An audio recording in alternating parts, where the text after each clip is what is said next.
Gently close your eyes.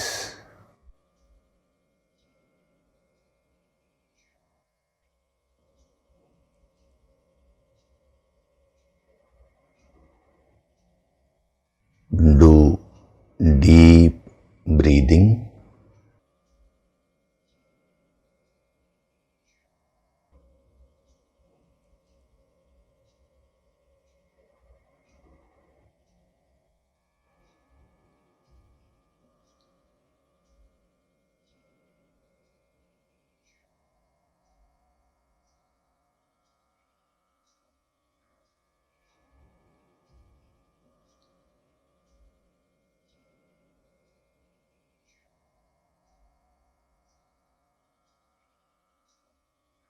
We will chant Om once together. Synchronize the chanting of Om with your exhalation. Breathe in.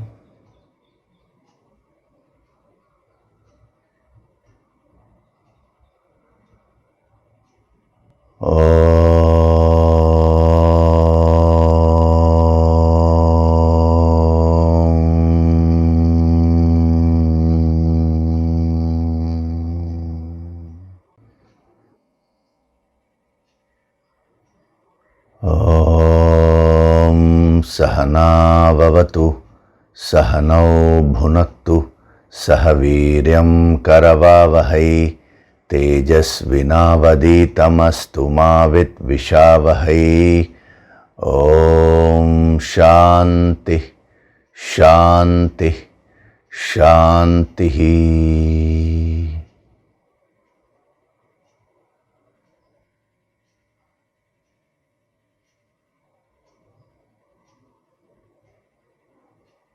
Gently open your eyes.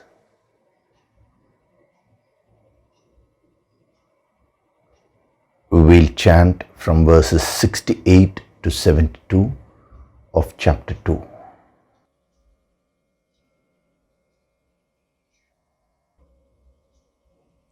Tasmadhyasya mahabaho, Tasmadhyasya mahabaho, nigrihitani sarvashah, nigrihitani sarvashah, indriyanindriyarthebhyah, indriyanindriyarthebhyah, tasya prajna pratisthita, tasya prajna pratisthita, ya nisha sarvabhutanam, ya nisha sarvabhutanam, tasyam jagati sanyami, tasyam jagarti sanyami, yasyam jagrati bhutani,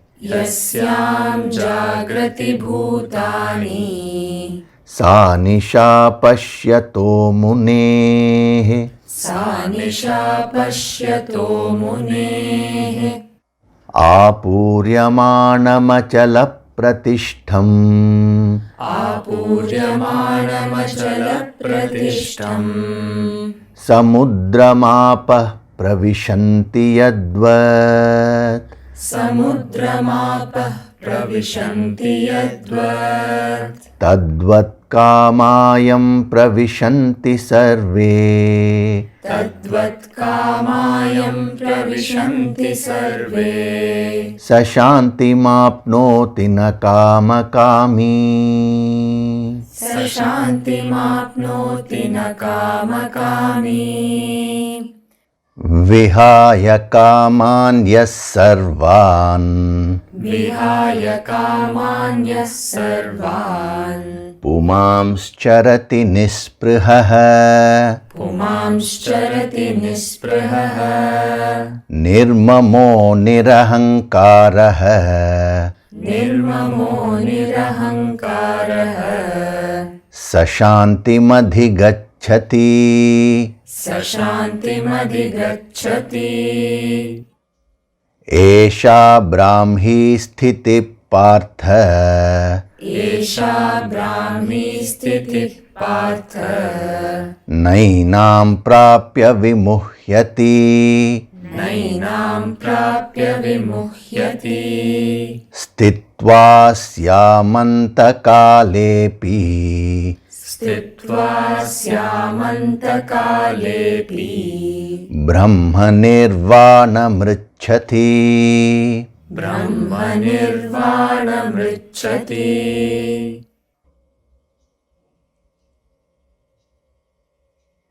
Hari Om, and a very good day to all of you. So last week we were seeing this line from verse number 72, that is, having attained this, none is deluded.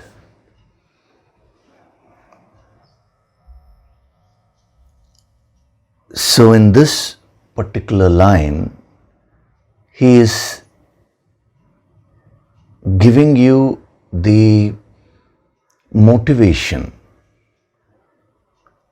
See what happens when you gain this wisdom. He says all the delusions will go away. Generally, the mind gets motivated when it feels it can get something positive out of something.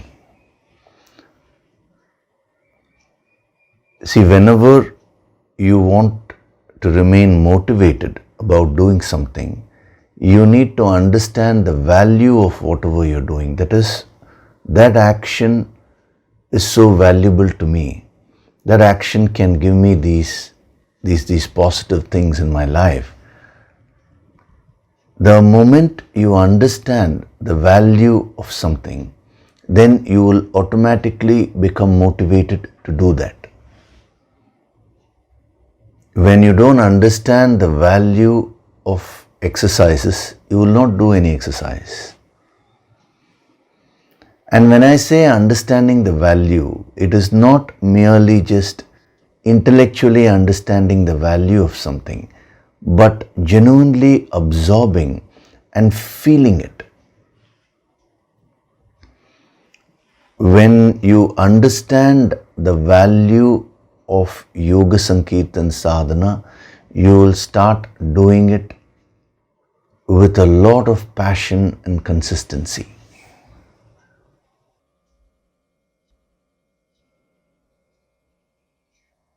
You know, in the corporate world, they lay a lot of emphasis on motivating the staff, motivating the employees. Now, when it comes to motivating someone else or motivating yourself, as I told you, unless and until you see some value in that, you're not going to get motivated. So again, when we talk of the results of that action, the results can be very superficial or the results can be very deep. So depending on what you perceive, your motivation will be short term or long term. For example, if you want an employee to work, if you just say if you finished his work, you will get an X amount of money, some raise or some commission. Now that is one level of motivation. It will immediately get the person to act. But that is too short-lived, because the moment he gets that, thereafter he'll not be motivated to act. So along with your short-term motivation, you should also develop what we call as long-term motivation. See, especially when it comes to the yogic path, the spiritual path, what you require is long-term motivation. So when the employee understands the value of action, how if he acts properly, it will pave way for his growth in terms of his career, in terms of his personality. When he begins to understand all that, then that motivation which he gains will be more permanent. See, when a person understands the value of working for a higher cause beyond his or her selfish interests, now that motivation will be for entire life. So various levels of motivation are there depending upon the depth of the value which your mind perceives with respect to the action. So even when you're doing the Yoga Sankirtan Sadhana, supposing your values are, if I do Yoga Sankirtan Sadhana, my back pain will go away or my knee pain will go away. The value which you're placing is very less. It's not wrong, but moment that pain goes away, then you will stop becoming consistent in your sadhana. Supposing you say, yes, I should do Yoga Sankirtan Sadhana because I want a better job, I want a promotion. Nothing wrong with it, but it will be a short-lived motivation. I have seen many sadhaks drop off the sadhana after a few of their desires are fulfilled. They come back to the sadhana once they get some other fresh desires, That is a very limited usage of the sacred sadhana of Yoga Sankirtan. So if I do Yoga Sankirtan every day, my relationships will be okay. So like this, you go on placing different values. Some value you need to place, otherwise you will not get to do it at all. But when you understand the real the value of Yoga Sankirtan, which is Yoga Sankirtan actually uplifts your consciousness and gets you one with the infinite. It makes you advance in the spiritual path towards your ultimate goal. When you understand that deeply, when you start feeling that, again, these words are, these words can be misunderstood. When I say understand, I don't mean merely intellectually understanding. Talking of, perceiving that, feeling that. Then that motivation will remain forever. You will go on doing the sadhana till you become a sthita prajna.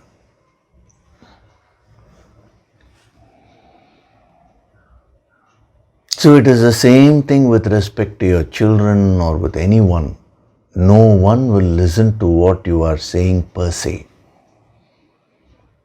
Unless they see, or when I say they, I mean unless their minds see a value in what you're saying, they will not do it. That is why a master does not get into advice. See, here Arjuna was completely down, but Krishna never gets to advise Arjuna. Advice actually has to be taken, not given. It is only when Arjuna surrenders and starts asking Krishna that slowly he reveals this wisdom. So why is it that Arjuna does not want to act? Why is it that he does not want to perform his duties? Because he doesn't know the value of that. So Krishna educates him. He says it's a great opportunity you have. It's a righteous war. You are on the side of righteousness. So use your talents to work for the higher cause. he slowly expands Arjuna's vision and makes him realize the value of action. And when Arjuna understands the value, he says, all my delusion is gone. Towards the end, in the 18th chapter, he says that, Nashto moha means all my moha, delusion is gone. And he takes up the bow to face the challenge.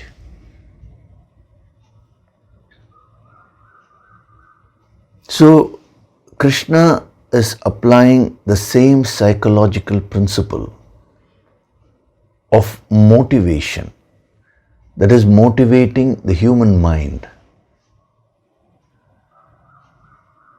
Every master does that. He always sees the level of the student and he relativizes this wisdom and makes the student understand the value of this wisdom from his or her level. You can't make a 3rd standard student understand the value of 12th standard education. It's not possible. So each one is at one level. So the master assesses that and then motivates the student to do the sadhana from his level.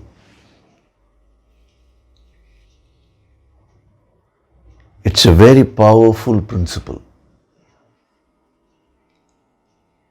When we come to the 3rd chapter, there will be more principles like this pertaining to action. It will be very, very useful to you. So here, he is giving the highest motivation. He says, vimuhyati. See, muhyati itself means deluded. Vimuhyati, he puts a prefix there, vi. Vi is many a times used to intensify the meaning of something. Like mudaha means fool. Vimudaha means extreme fool. So here he says muhyati means deluded. Vimuhyati means extremely deluded. If you can conceive, if you can stretch the meaning of delusion to its extreme point, whatever you can conceive, that is what is vimuhyati. He says, even if you are extremely deluded, you have reached the maximum point in terms of delusion, he says, all those delusions will get pulverized if you gain this wisdom. So he is giving you the highest motivation possible. Because when we talk of delusion, the first delusion is a spiritual delusion, which is the delusion with respect to your soul. When you are the infinite from within, you are thinking you are a finite being. That is the ultimate delusion. So he says that delusion will go away. Once you reach the infinite, what else do you require? So this is the highest motivation he is giving to the human mind. If your mind gets inspired by this, then you will automatically start doing your sadhana diligently. So there are two types of delusions. One is the spiritual delusion. You don't know the purpose of your life. The delusion with respect to the soul. See, since you are thinking you are this body, you are thinking you are these emotions and thoughts, you are unable to conceive or feel the spiritual delusion in a deep way. But if you can cooperate a bit and try to get the hang of what he's trying to convey, it will completely transform the way you're approaching life. So from the perspective of the soul, you are in a state of spiritual sleep or spiritual delusion.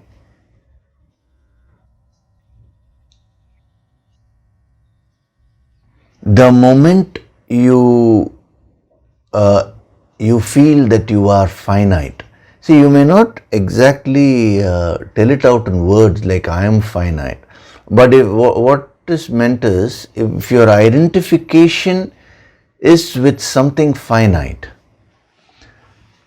and you get bound by that, then you are in a state of spiritual delusion, because your natural state is that of infinite, is that of freedom. Whatever he says towards the end, Brahma Nirvanam. Nirvana means ultimate liberation, the ultimate liberation of Brahman is actually your natural state. Whatever state you are experiencing today is a conditioned state.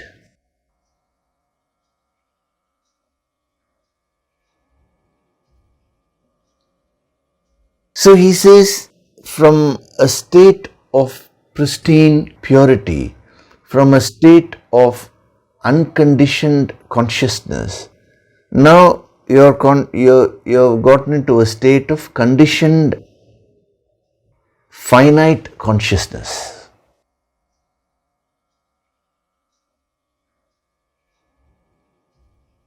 So all the infinite powers which are there within you are all hidden to you today. It's like, you have so much of wealth, let us say, in your home, but it is all hidden. It's been hidden by your grandfather and father somewhere, and you don't have access to that. And you're going about seeking wealth. You say you feel you're a poor person. Can I get a job? Can I do this? Can I do that? You're very much worried about your finances. You say, I'm not at all wealthy. But actually, you have so much of wealth, but it's all hidden. That access is not there.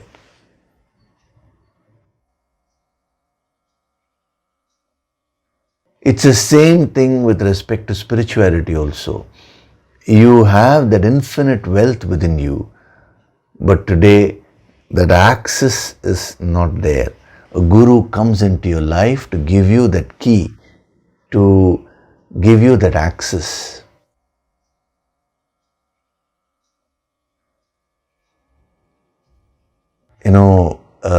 Someone asked me a very interesting question. Is it, sir, how is it that a master who has the clarity, the deeper spiritual clarity, and who's able to see the imperfections of everyone, how is he able to generate unconditional love? Because generally when we see the imperfections of someone, the love will not be there. There will be a judgmental attitude. So a master has that clarity. He has the capacity to see through everyone. That was his understanding. So he was asking then, how can you generate unconditional love when you grow spiritually and gain that spiritual clarity? The answer is this only. Even though a master sees the imperfections of a student, he understands that the student is essentially divine, is essentially perfect. Whatever imperfections the student may manifest is all temporary. It is coming from a state of conditioning, from a state of delusion. So since a master understands that, he never judges anyone. He only sees the infinite spiritual potential, the infinite wealth which everyone has. So he respects everyone. See, when you go to a master, why is it that you feel so good? Because he respects you for your infinite nature. The problem is, you don't have respect for yourself. See, there's a difference between self-respect and ego. Ego is when you give that extra value to the finite equipments, to the body, the emotions and thoughts. The real self-respect is, that is from a spiritual sense, is when you give value to the infinite within you. See, you're placing your value on something outside all the time. That is the spiritual delusion. So even when it comes to God, some people say, oh, I'm so devoted to God. But even when it comes to God, you believe that God is outside. That is the delusion. You stand in front of an idol and you say, oh God. So it is very good for a start, but if you're going to get stuck there and if you think that God is there in the idol alone, then your vision becomes very narrow. That is why a great Tamil Siddhar, he said, Natta kallum pesumo nadan ul irukayil. Means whatever stone which you have kept there as an idol, will it really talk? Actual Nadan. Nadan means the infinite, supreme. Ullirukayil, that infinite is within you, he says. So all the idol worships was given to focus the mind, to help the mind to focus. The idol is a symbol of God. Per se, it is not the infinite. That is, if you are able to experience the infinite through the idol, then you will grow.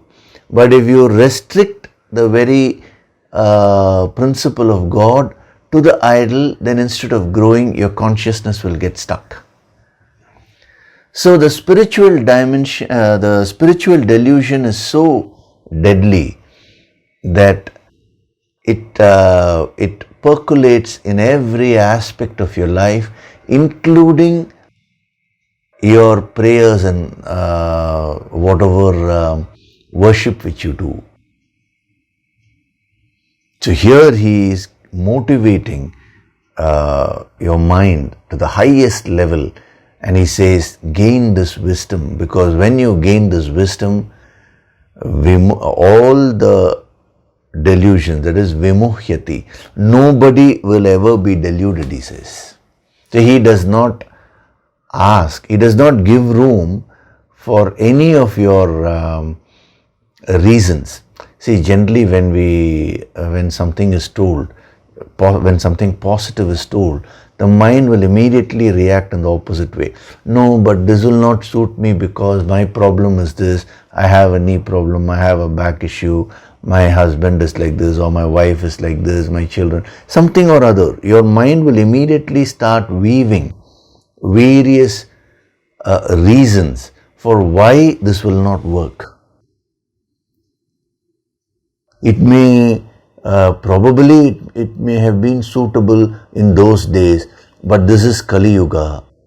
How will it be suitable? So he does not want to give room for any of those kinds of reasons which the mind generally gives. He says, having attained this, none is deluded. Period. No ifs, no buts. He is not allowing you, when I say you, I mean your mind, to give any excuse. See, generally, the mind always gives some excuse or other to not to follow the right path. The mind likes to dwell in the negativities and wallow in self-pity. It doesn't allow you to make positive choices in life.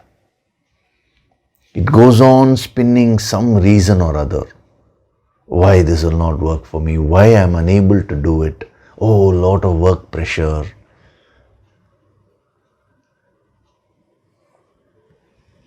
One person had written, oh, I missed the Prana Tattva, the empowerment program, because I was caught up with work pressure. That is the delusion which the mind creates. It's not that people who did the Prana Tattva empowerment had no work. But when you give in to your mind, thereafter those reasons will convince you 100% and you will not choose the positive. So here, by emphatically saying that having attained this, none is deluded, now he is not allowing your mind to spin any reason whatsoever. Enough of all the reasons. It doesn't matter where you are, what your situation is, whether you are living in a big house or whether you are living in a small house, whether you have a car or you don't have a car, whether you are an Indian or American or African or Australian or a English person. It doesn't matter, all these things. Whether you're married, you're not married, let things remain as they are. He says, if you gain this wisdom, whatever delusions you have will go away. No room for any kind of excuse. It's an uncompromising attitude. The principle, this is a very powerful yogic principle. One is that of motivation, the other is an uncompromising attitude. He says none is deluded. So as a sadhak, you should develop these two qualities within you. First is, you should get motivated to do the sadhana.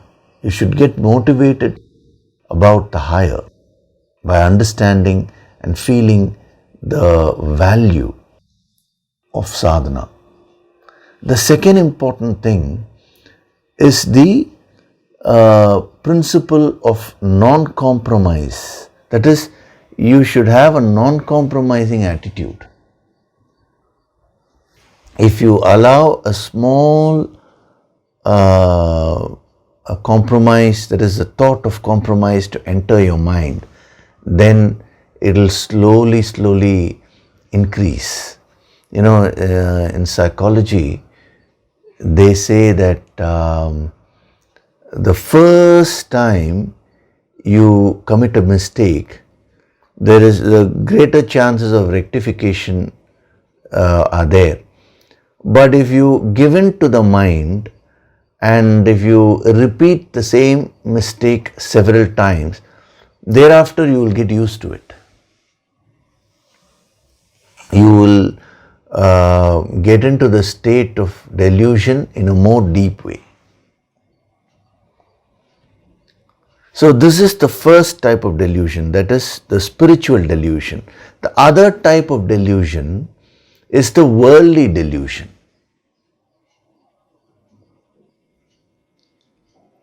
Within the basic delusion, that is spiritual delusion, you are functioning in the world. There you get further and further deluded. That is what I was explaining to you through the various dimensions of this word muhyati, muh. So at least from the worldly level, you should remove all your delusions and become very clear. That will actually help you to grow spiritually also. So some of the dimensions which I explained to you. First is at the intellectual level. When you're deluded, you will be perplexed, bewildered.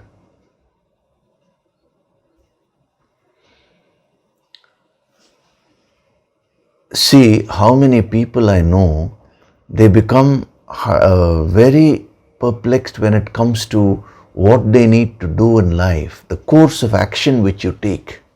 See, everything which you do, every decision which you take today is determining the shape of your tomorrow. Whatever you did yesterday, when I say you did, I mean in terms of physical action, in terms of decision making, in terms of what emotion you encouraged, all those have determined your present state. Now, whatever you're going to choose today, this is going to determine your tomorrow. And whatever you will be choosing tomorrow will again determine how you will be in the coming days, how your life will be. So it is of utmost importance that your intellect should have that clarity. This wisdom gives you that clarity. Anyone who does the sadhana properly will have the clarity.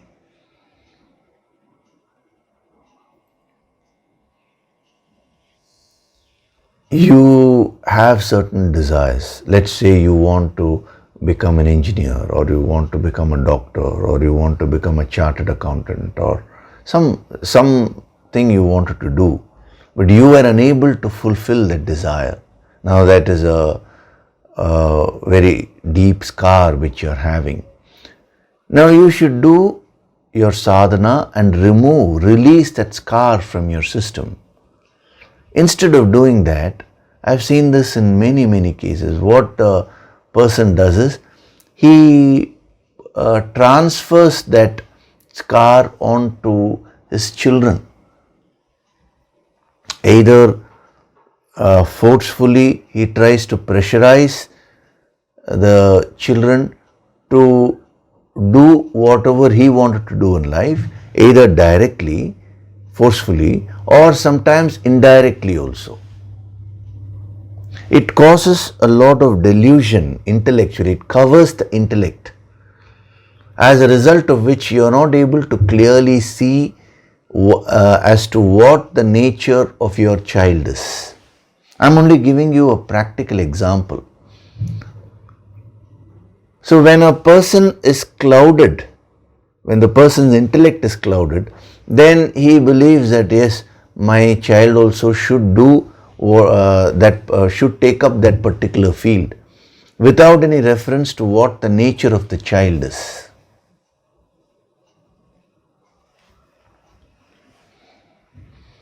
Wherever your intellect gets into a state of delusion, your decision making will be wrong. So you will have to carefully see, especially parents, whether you're causing pressure to your children. It could be in a gross way, or it could be in an indirect, subtle way also. Never ever choose for your child. See, you should expose the child to these higher values, but the ultimate choice the child has to make. You can help the child to choose, but you will be in a position to help only if you have that intellectual clarity. It's not only with respect to children, it's with respect to any aspect of life. Then, how does the delusion function at the mental level? Lot of disturbances, turbulence, the mental stress.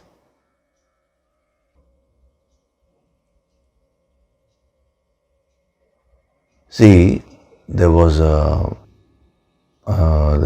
girl who has sent a mail to me. She says, I want to do these things in life, but that is causing a lot of pressure in my mind. And even though she has not mentioned it, when I So what is the energy? Where is that coming from at a deeper level? I could see that there was a lot of pressure which her parents have put in her right from young age, not intentionally, but unintentionally.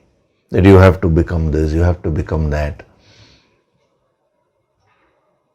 The result is she is now thinking she has to become all that, but actually that is not her personality at all. My request to that girl is now use this wisdom, do the sadhana, and do some soul searching. When you just ask yourself, what is it that I really want to do? Then your nature will start manifesting. Whenever you are pressurized, when your mind is pressurized, you are in a state of delusion. If you take up an activity which is your swadharma, then that will not cause pressure.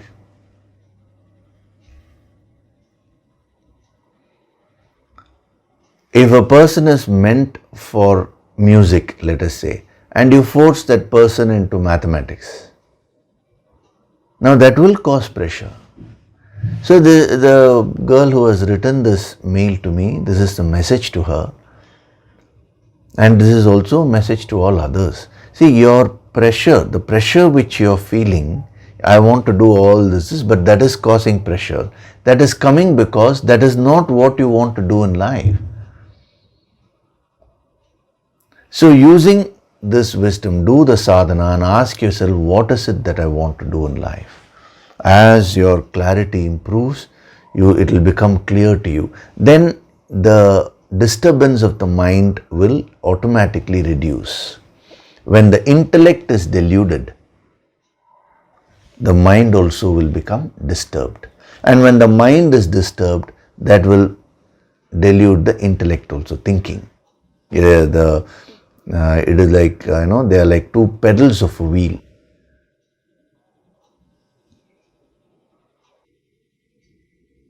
Then the third dimension is what I was explaining to you last week, that is infatuation, foolishness. Moh means being infatuated. So what is this infatuation? Whenever your thoughts run towards an object or a person obsessively, without your control, that is what we call as infatuation, foolishness. Why is he saying foolishness? Because you lose all your powers, all your mental powers go away. So this can be of two types. There are two sides for any coin. No? Similarly, with respect to moh, there are two sides, that is of infatuation. One is, you may like someone and you may constantly be thinking about that person.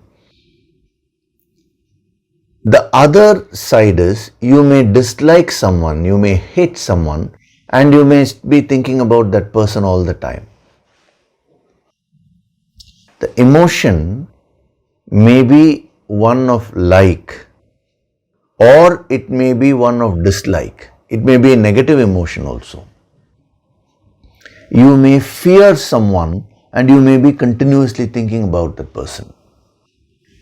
It could be a person or an object also. A typical example is, I know a person who keeps on saying, oh, I should never get any disease. I should never get diabetes. I should never fall sick. See, these kinds of statements, unnecessarily when you keep making them, it means subconsciously you are having a fear about the disease. So you will constantly think about whatever you fear. If you hate someone, you will be thinking about him only. Excessive fondness is one side, But the other side of it is the negative emotion. So, in other words, when your emotion towards an object or a person goes out of your control, whether it is fondness or hatred or fear or whatever be it, that will lead to the state of delusion. Muhyati, vimuhyati means total delusion. So once you get infatuated with something or someone, thereafter your whole life will shrink. You will constantly act in such a way that your mental stress will increase further, and it will also cause stress to the other person. If you are excessively attached to someone, you will not give any space to the other person. If you are excessively fearing someone, again you will be trying to avoid that person all the time. That itself will cause so much of stress for you. Now, when he says all delusion will go with respect to this dimension, once this delusion of infatuation goes away from your personality, then you will be what you are, in a relaxed state. Whenever you are excessively attached to someone, or whenever you hate someone, or whenever you are fearful about someone or something, then you will not be in a state of relaxation. Throughout the pandemic time, so many people were fearing the coronavirus, which they have never seen in their lives, if you think about it. Something which you've heard that causes so much of fear, and the moment it causes fear, thereafter, if you allow the mind to go in that path, then you will always be thinking about the coronavirus only. If someone just coughs, you will ask, oh, are you having corona? And now the latest thing is long COVID. Any symptom, anything you get, immediately the mind thinks, do I have long COVID? My request is, as a sadhak, come out of these conditionings. Let it be long COVID, short COVID, whatever it is. You trigger the self-healing mechanism of your body, the powers of your mind through the sadhana. Then why fear the COVID? Automatically the body's health will be restored. No, but the mind will go on fearing. This is what is the delusion. It will keep going towards that object or that person where you have allowed your emotions, whether it is positive or negative, it doesn't matter, the nature of the emotion. But you allowed that emotion to go out of your control. It's flowing towards the other person or the external object. Then you will be in a state of infatuation. So when a parent is excessively fond of the children, attached to the children, then they will they'll make a series of mistakes. They'll put so much of pressure on the children, directly or indirectly. I was very surprised to read an article several years back where a psychologist had written this article after a lot of research, where she has said that there is so much of stress rampant among school children between the age of 5 and 10, she says. She had made a study of that age group between 5 and 10. She says the last 15 years, the stress factor has increased. And how she has concluded her article is that if we don't do anything about it now, whatever diseases we are saying will come after old age will start coming when a person is very young as even 5, she says. You have to be very careful. So this is a very important dimension of moh, that is the infatuation. The other meaning is foolishness. It's the direct message. What these masters are saying is any kind of infatuation, obsession is actually foolishness, because you are going out of yourself. You're draining away all your powers. Your thoughts are just running everywhere. And then I'll give you one more dimension of moh. Moh means committing a mistake, erring. So when your intellect lacks clarity, when your mind is stressed, when you're in a state of emotional infatuation, it may be, I'm using the word infatuation with respect to both positive and negative emotions. So when all these three are there, now you will make a series of mistakes with respect to your physical actions. One is the physical action, another is the speech, whatever you speak.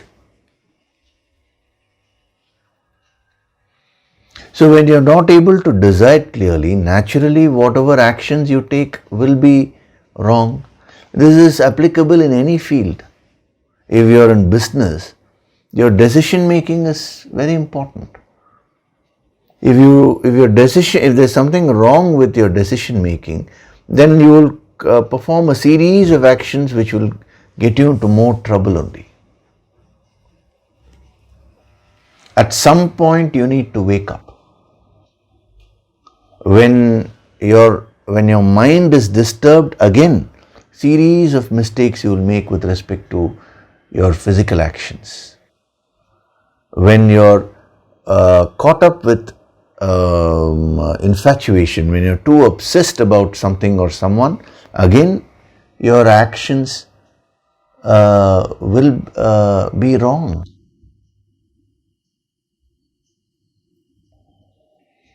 It is not only the external actions, but also your speech.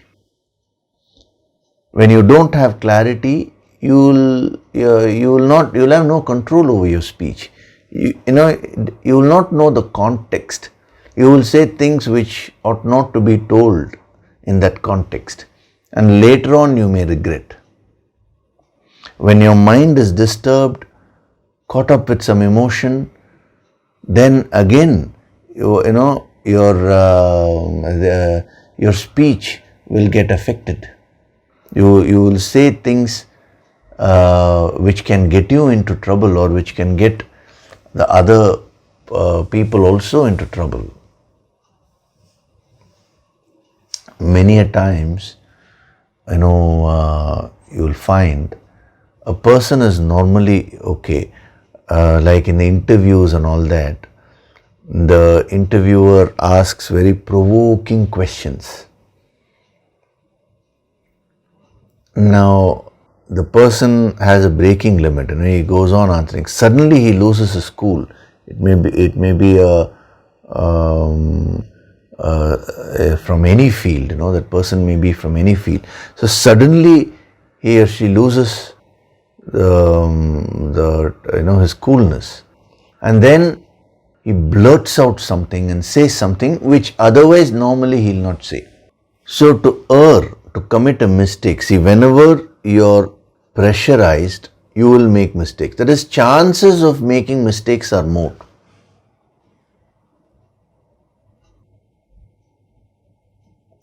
A student appearing for an examination, and he sees the question and he gets confused, he's unable to answer, but immediately after the exam is over, when he comes out and discusses with his friends, the answer strikes him. Why?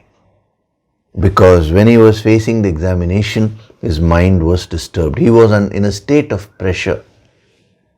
So whenever you are in a state of pressure, you are bound to make errors, mistakes.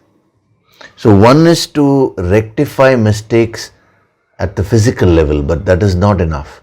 You need to remove the pressure from within. And when can you remove the pressure from within?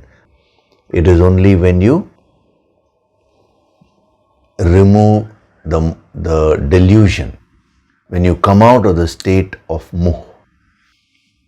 So he is attacking the root cause. So when your delusions go away, you start getting a lot of clarity. I am talking about the worldly level now. One is the spiritual level, other is the worldly level. In the ancient wisdom, we combine the higher spirituality and also the worldly application. Only then you can lead a complete life. So when your delusion goes away, the first thing that will happen is you will gain a lot of intellectual clarity.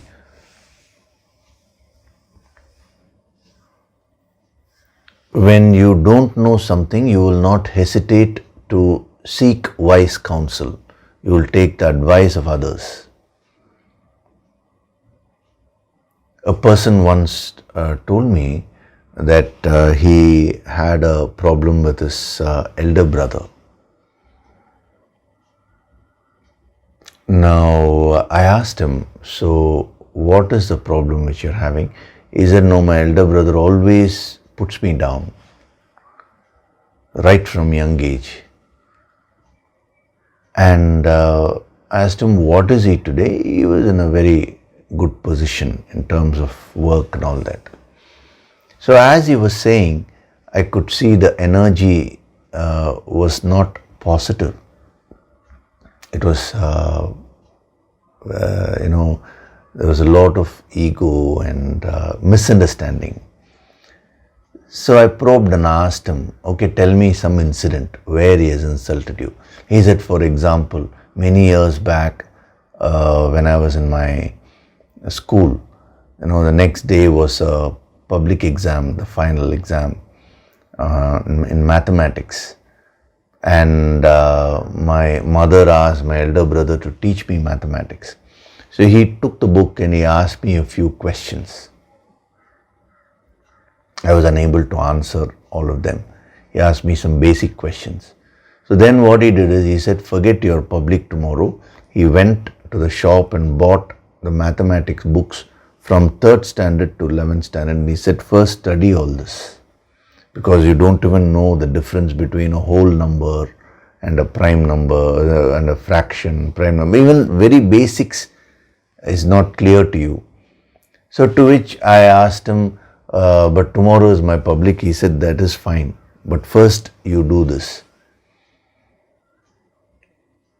And he said, I got very low marks in that examination. His mind was almost believing that he got low marks because his brother had put his confidence down. So then I explained to him, where has he insulted you here? You should be thankful to him because he had actually shown you what your level in mathematics is. He is trying to say that your basics are not clear. So focus on that. In that process, yes, you may have failed, you may have lost a year, but in life you would have grown if you had followed that properly. But the ego doesn't allow doesn't allow you to think clearly. It wants to put you in a state of delusion.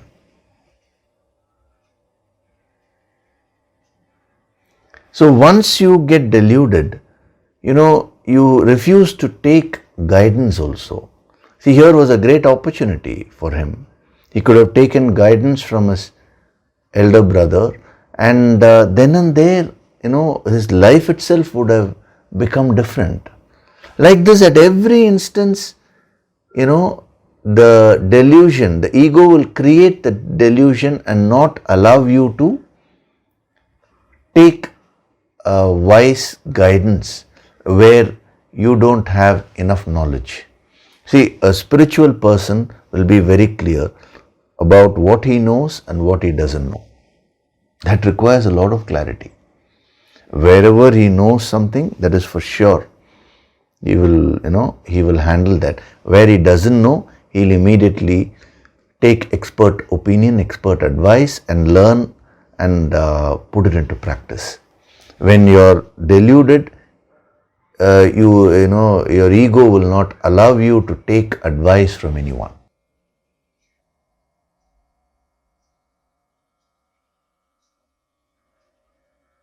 I'm covering the relative aspects of delusion so that it will be useful to all of you as sadhaks, and when you practice these principles, truly your life will get enriched.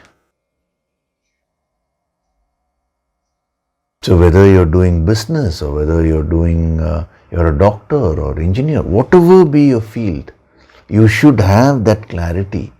You know a few things, you don't know a few things.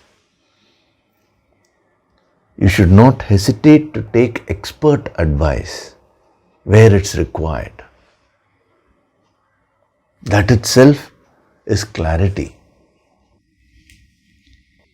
So, if you follow this path properly, if you take guidance from the master and follow the guidance 100% properly, then this line will work. All the delusions will go away. But if you filter it according to your mind, if you follow it partially, if you don't do whatever the Guru is asking you to do, if your mind is giving some excuses, but you are just kind of tagging along and just attending a few discourses here and there, and whenever you want you're doing a little bit of sadhana, but if you're getting into problems in life, then you should understand that the reason is because you're not being consistent in following this. See, that's why this path requires a lot of soul searching. So having attained this, none is deluded. Now, the most interesting word which he uses is prapya. Prapya means, we have translated it as having attained. Prapya is a very interesting word which contains very many dimensions, and those dimensions are contradictory. See, generally the Upanishadic masters always use the language of contradiction, but they will usually contradict using two different words. That is one way. That is, you make a statement. For example, if you go to the Upanishads, he talks of the infinite God, God is far, God is near, God is outside, God is inside. See, he uses different words to contradict.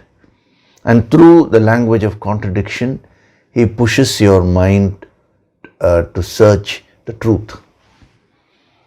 Now, sometimes the masters may use one word which has many dimensions, contradictory dimensions.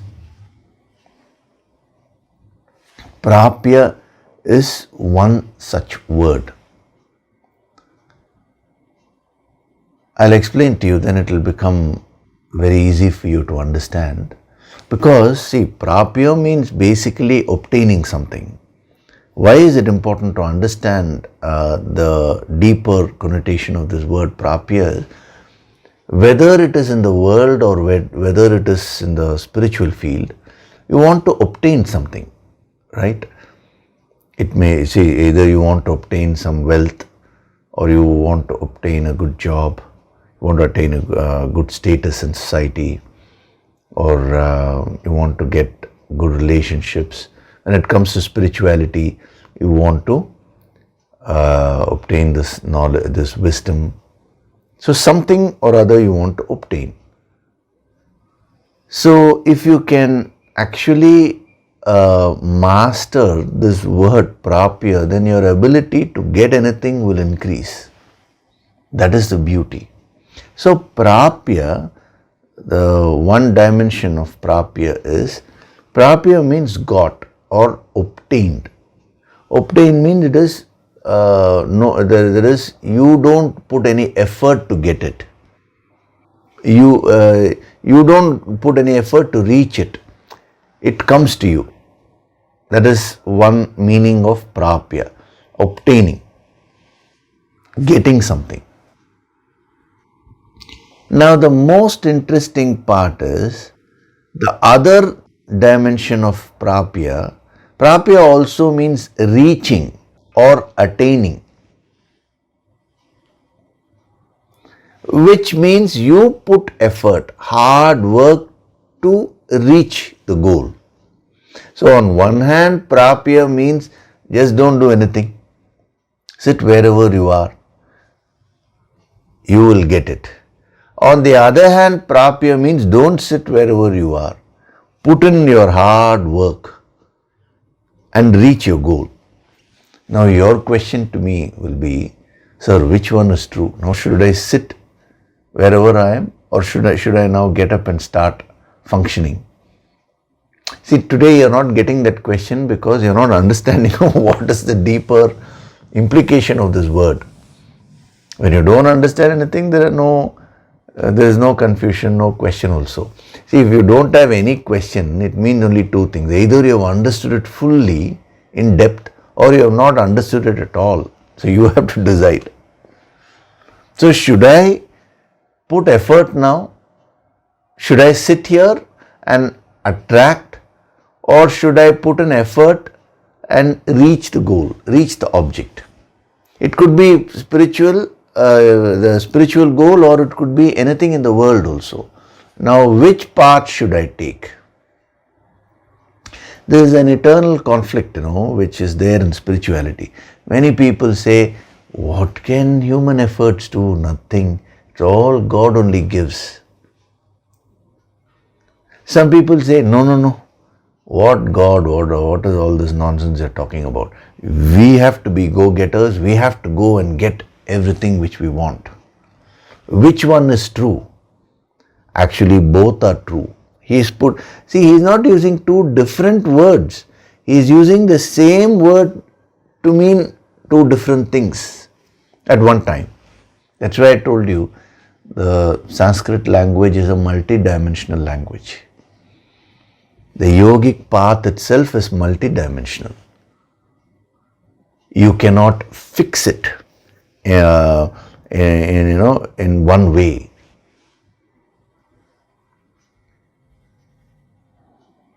The same Vyasa who wrote all the various Puranas, in one Purana he says Vishnu is ultimate God. In another Purana he says Shiva is ultimate God. In another Purana he says Devi is ultimate God. So like this, in different Puranas, emphasis laid on one God. So now you may get confused, what am I to follow? The beauty is the author is one only, same person who has written everything. At least if different people write, there is some meaning in fighting. If the same person is writing, it means, isn't it, that there should be a deeper message?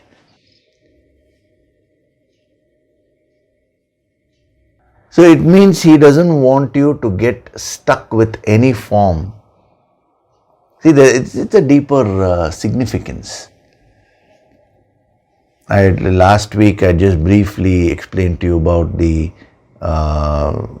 principle of Ishtadaivata. That is what has been applied when writing these Puranic incidents, Puranic stories.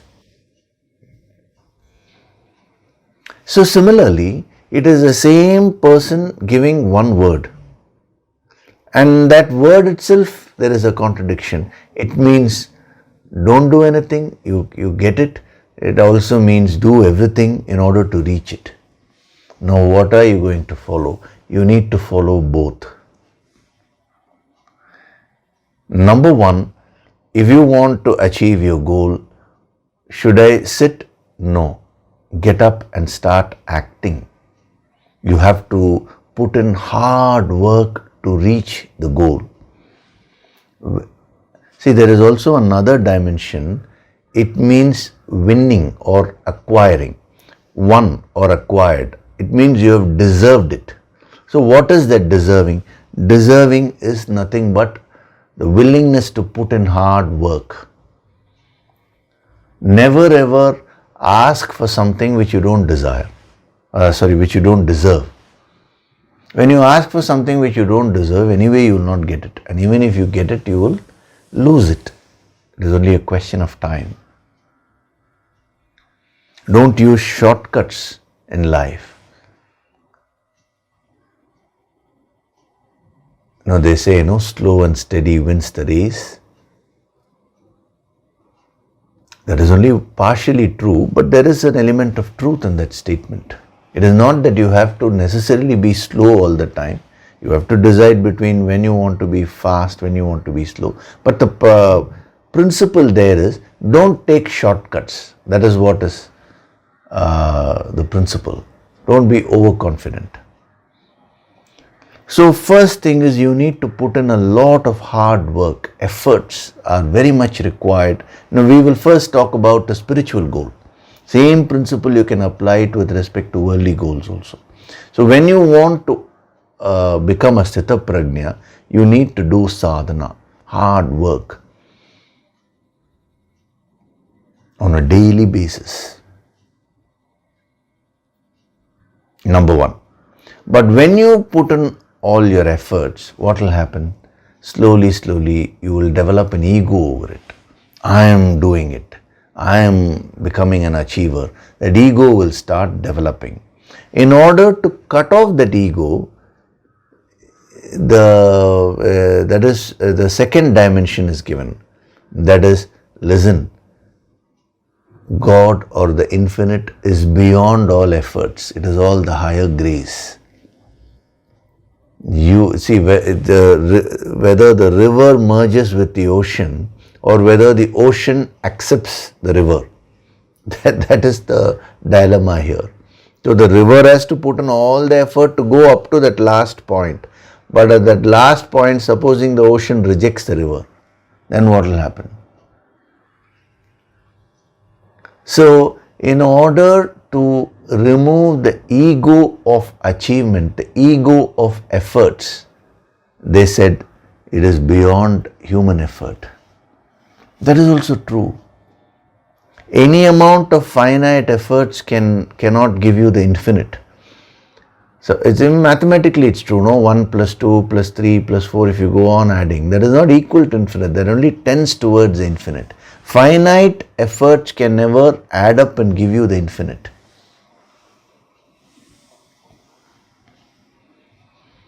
So by using the word prapya, what is the deep sadhana message which he is giving all of us? Very, very simple. Put in all the efforts required. Number one, never ever be lazy in life. If you want to become a Sthita Prajna, get up every day and do your sadhana. But when you are doing your sadhana, slowly, your ego will also increase. Because, other egos you may handle, but the ego will come in a subtle way and, you may say, I am doing sadhana. I am doing yoga sankirtan every day. I am receiving this energy. All these kinds of thoughts will start coming. At that time, apply the second aspect. It is all the higher grace. It is beyond my effort. When you go to the Upanishads, the master makes amazing statements, profound, so subtle, The highest truths are given. And then the master tells the student, thus have we heard from our masters.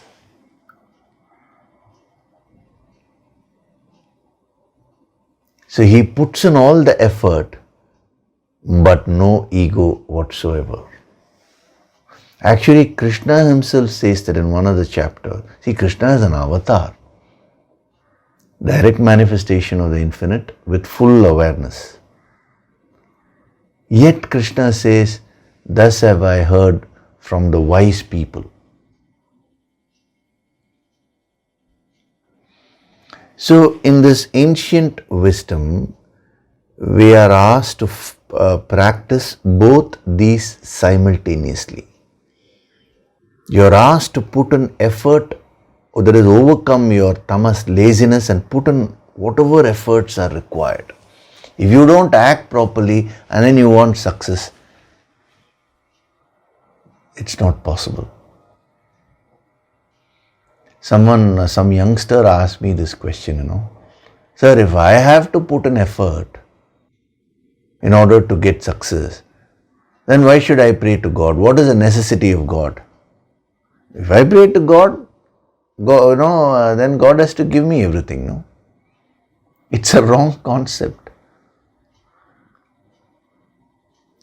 The efforts, there is no substitute for your efforts. So when you put in efforts, the ego can come. So always surrender the fruits or all the efforts to the higher, which is beyond all efforts. See, we can work up to a point, but when you get the results, many a times you will find that beyond your efforts, something happens and the results come.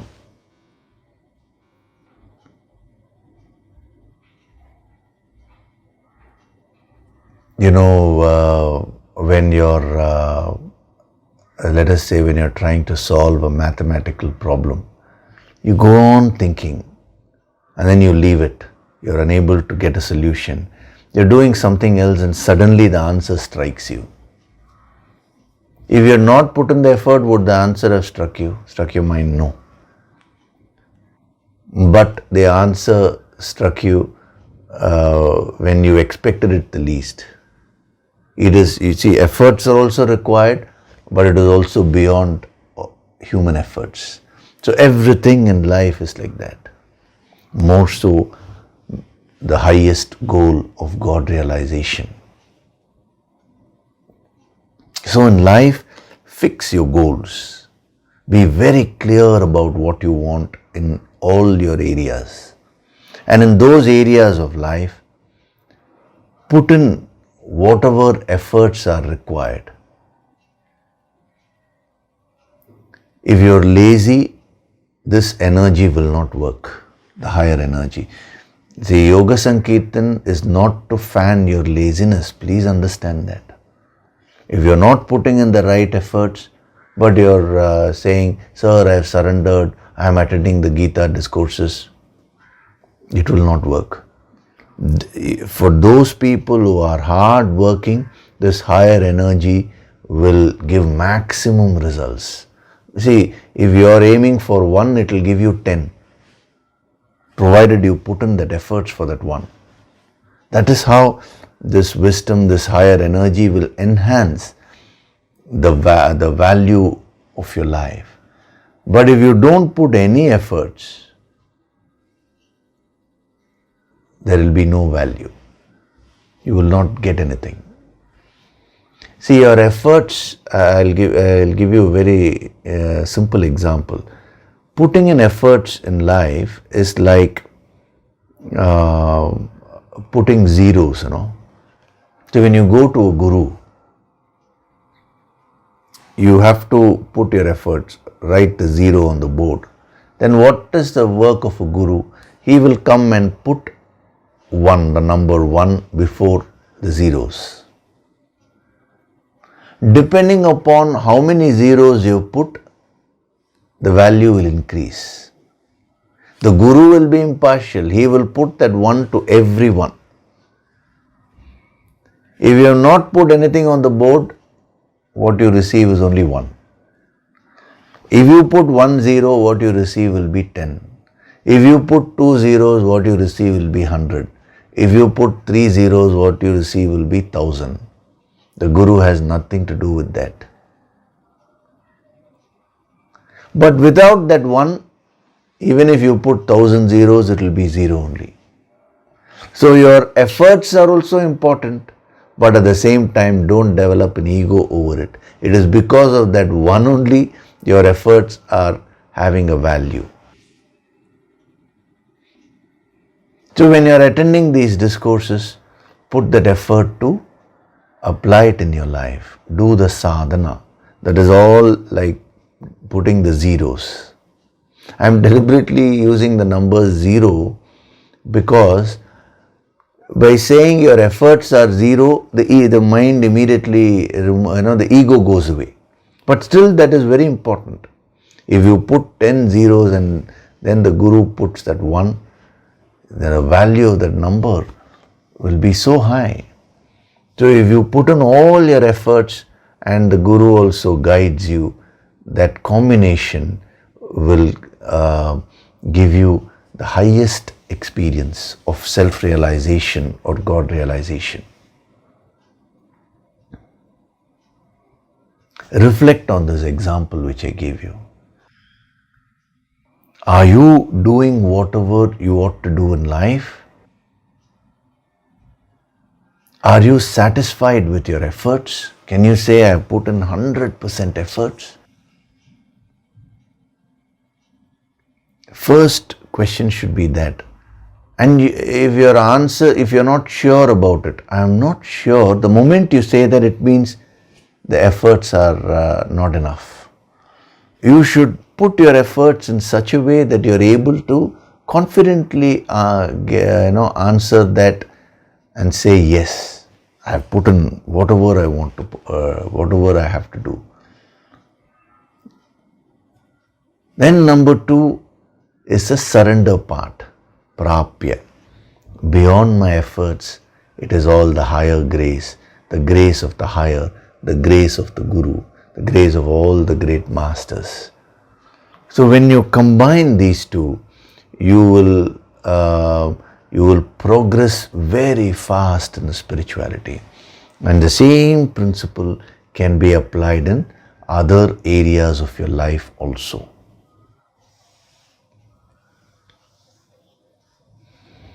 Is that clear? So we'll stop here today.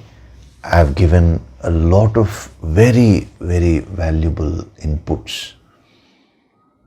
So you make a note of them and reflect on these points whenever you get time.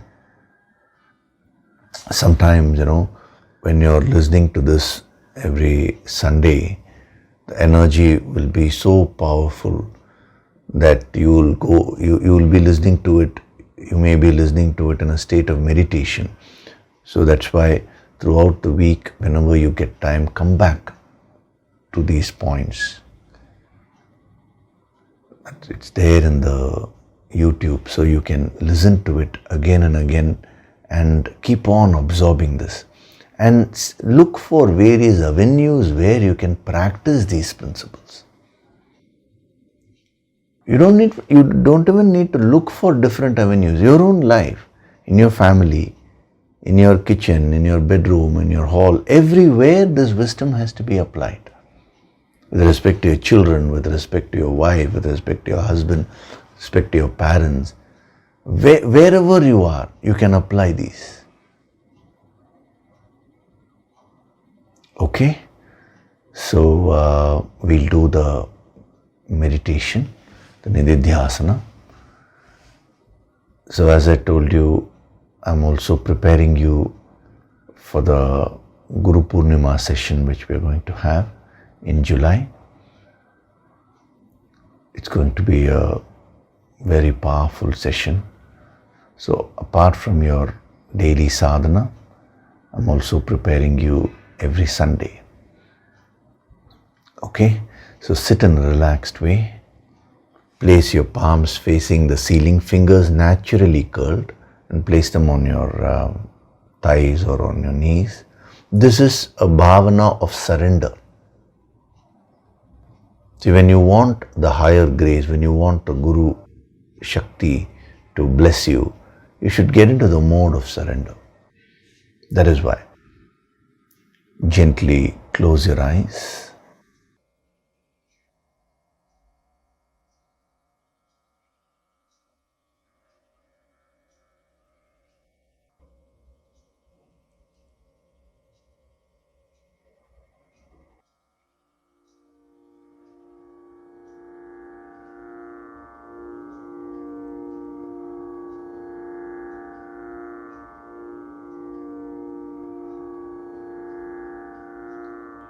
Do deep breathing.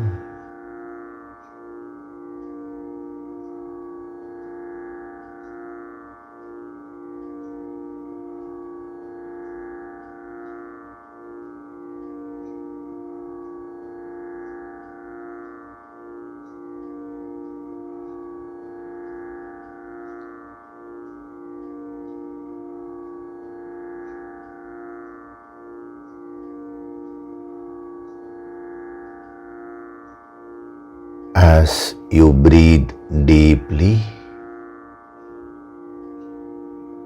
feel the divine vibrations in every aspect of your personality.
With every breath, I'm going deeper and deeper into myself.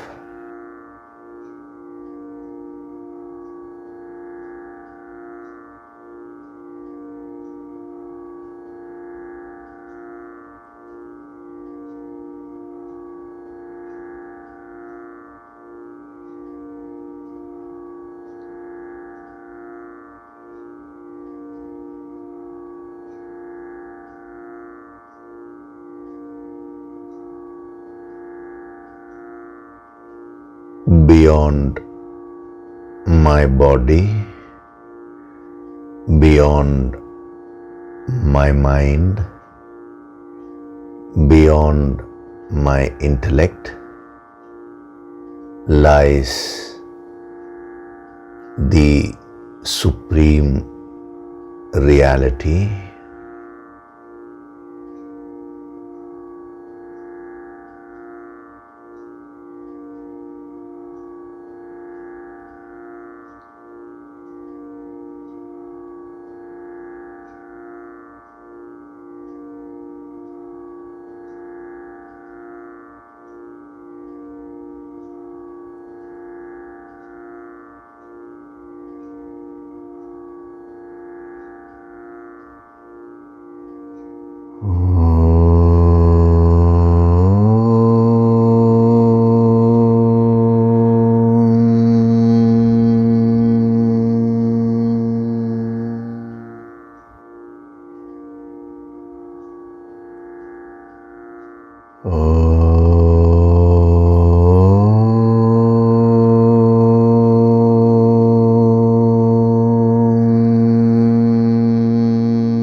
my ultimate purpose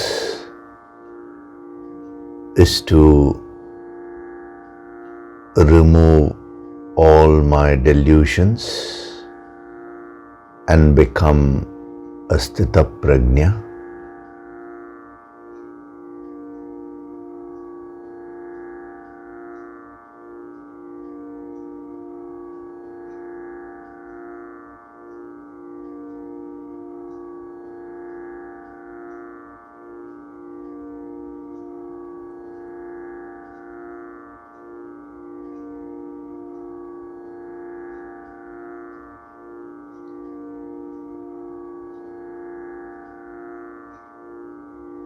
From this moment onwards,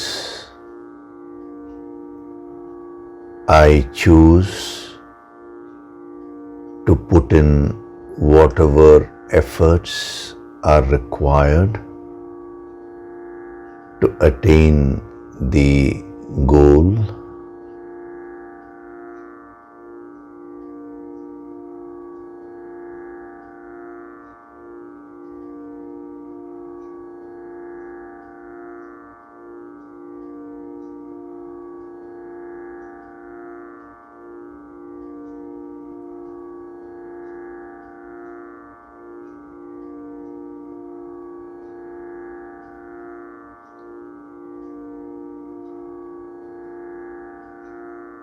I choose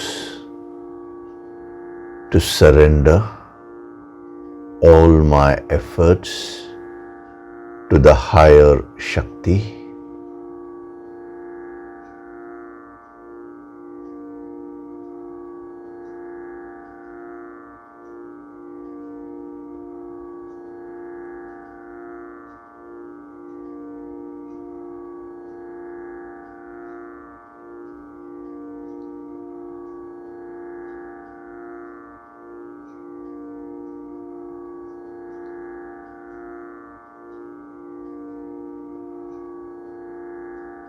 I am Swayam Prakashit,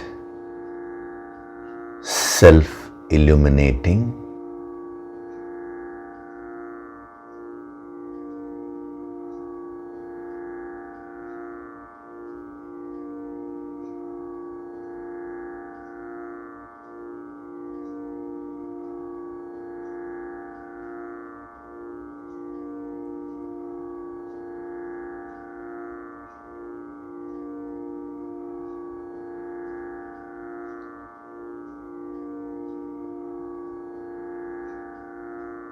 Offer your gratitude to God Supreme.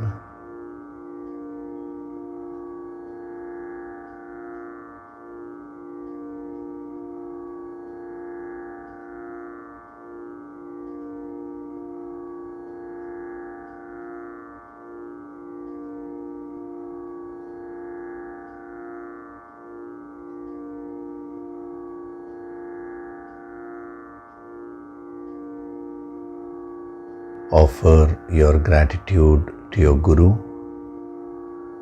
and all the holy masters.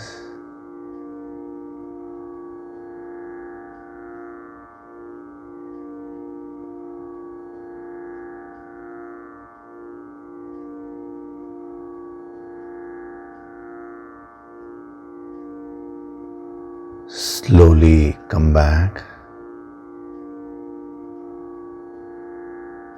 Wriggle your fingers, your toes, rub your palms together to create a warmth.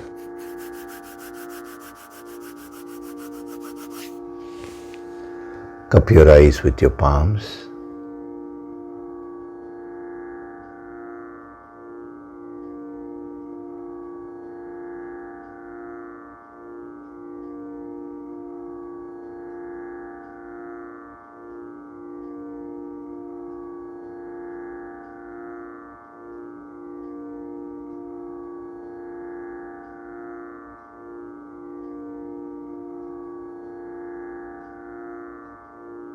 Gently rub your eyes, cheeks, forehead, top of the head, back of the head and neck.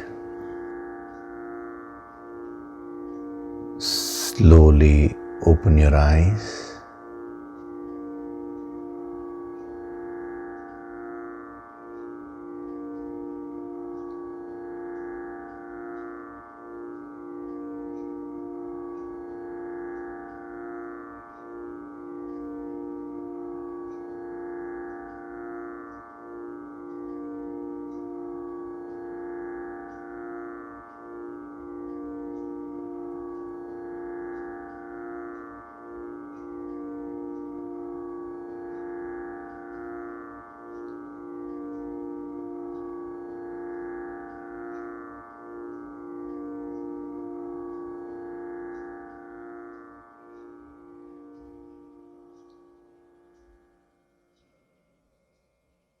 Welcome back.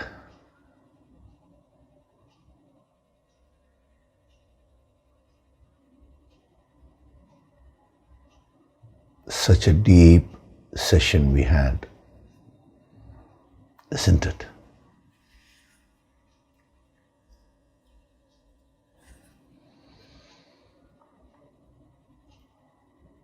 Whatever it is that you want to do in life, this wisdom will actually help you.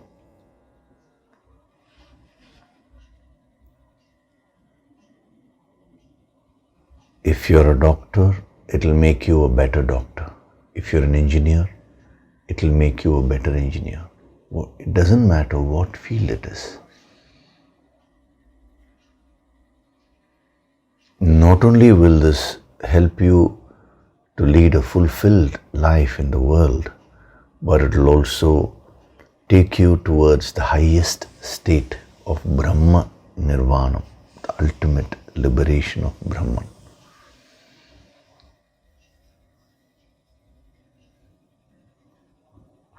So do your sadhana diligently. You will be rewarded according to the sincerity which you show in your sadhana. That is the law. Okay? So I'll see you in the next session. Thank you very much. Hari Om.